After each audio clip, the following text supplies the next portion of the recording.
السلام عليكم ورحمة الله وبركاته، كي راكم خاوتي؟ إن شاء الله تكونوا بخير وعلى خير وبصحة جيدة. اليوم جبنا لكم كل ما هو جديد وحصري عن أخبار وأسعار السيارات في الجزائر. قبل ما نبدأ لا فيديو صلوا على الرسول عليه الصلاة والسلام.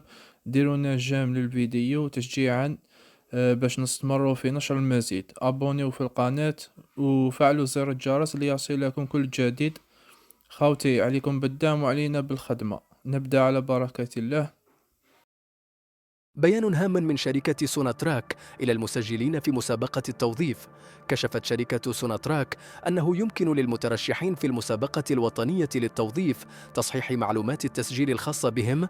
وأوضحت الشركة ذاتها في بيان لها أنه يمكن للمسجلين أيضا تحيين الملف المرفق PDF الذي تم تحميله بشكل خاطئ أو غير كامل أثناء عملية التسجيل، وهذا من خلال الولوج إلى البوابة الإلكترونية المخصصة لذلك.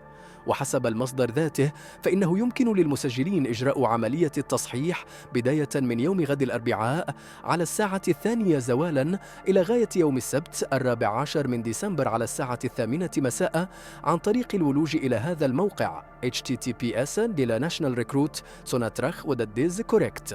وتتعلق عملية التصحيح حصريا بالمعلومات التالية: الاسم واللقب، تاريخ الميلاد، العنوان الإلكتروني الشخصي، المرفقات.